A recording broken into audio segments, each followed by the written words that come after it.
Hello, welcome back. You are watching the ASEAN Public Sector Executive Circle with me, your host, Gerald Wang. ASEAN public sectors are becoming more digitally resilient, using technologies such as enhanced automation and artificial intelligence while leveraging next-generation privacy and security tools, all through scalable and agile cloud platforms and services. Looking at the bigger picture, we at IDC foresee three main themes that will impact all digital public sector initiatives in 2022. They are safety and security, sustainability, and socio-economic impact. In fact, the IDC Government Insights Asia-Pacific Survey has found that among the top tech investments for federal and national governments in the next 3 years are cloud and next-generation security. To dive in deeper, we have in the studio Eric Conrad, the Managing Director of AWS, and Akansha Balani, who is the Regional Alliance Head for Intel APAC and Japan. Welcome, guys. Thank you. Thank you. Eric, what are some of the best practices and use cases that you are seeing emerging in government digital transformations? At AWS, we see governments taking a structured approach that creates a foundation for national priorities in economic development and enables experimentation, innovation, and meaningful societal impact. The approach often starts with a cloud-first policy, which encourages government departments and agencies to explore the use of cloud in achieving their missions.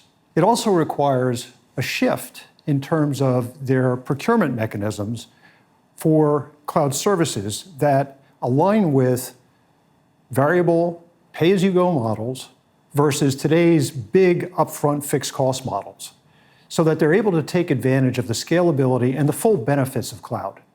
Finally, shifting the talent base and the culture to an agile and experimental mindset can spur the innovative potential of looking at how to use the cloud to its fullest benefit. A great example of this is the work that AWS has done in smart cities with West Java, Indonesia, where creating a two-way channel between citizens and public officials, reducing development time from 2 to 3 months to 16 days to create applications that help connect villagers, drive more timely information on critical events, and manage COVID more effectively. AWS has worked in smarter cities in a number of different countries, including Indonesia, Malaysia, and Singapore, to name a few. That's a great example, Eric. Thank you. Another challenge we see in the region is the shortage of digital products and services due to supply chain issues. Now, in spite of this, however, governments are expected to procure for more compute capabilities. Akansha, how do you think governments are actually addressing this challenge? Well, Gerald, access, agility, and the ability to seamlessly modernize infrastructure continues to be the need of the hour for a nation as well as policymakers. Today, technology like cloud is literally helping meet infrastructure goals as well as address challenges, as to not only let issues like supply chain shortage really impact or interrupt national transformation, but also be able to find the right balance for technology infrastructure to drive the best cost of ownership as well as performance, which is becoming very, very critical to the success of national and digital transformation. So governments really working towards driving adoption as well as governmental digital acceleration through the services need to think about three things. Being able to embrace security as well as data protection provisions by the technology that they're investing in is very key.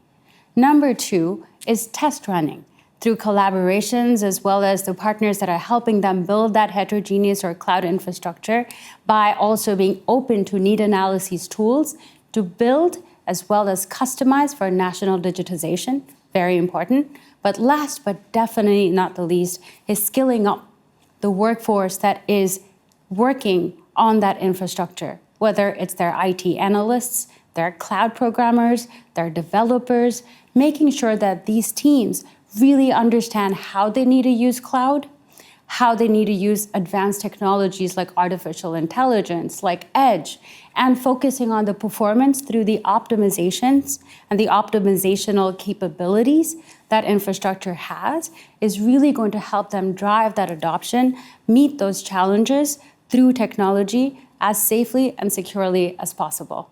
Awesome. Thank you, Akansha. Thank you, Eric, for these wonderful insights. It's been an absolute pleasure having you here on the show. If you missed it, catch our introductory video titled Welcome to the ASEAN Executive Circle to understand what you can expect from the program. I am your host, Gerald Wang, and you have been watching the ASEAN Public Sector Executive Circle video series. Thank you and goodbye. We will gather decision makers in the ASEAN public sector, healthcare, education, and government agencies for insightful conversations through peer learning, understand cloud game changers, and above all, lead outcome-based missions.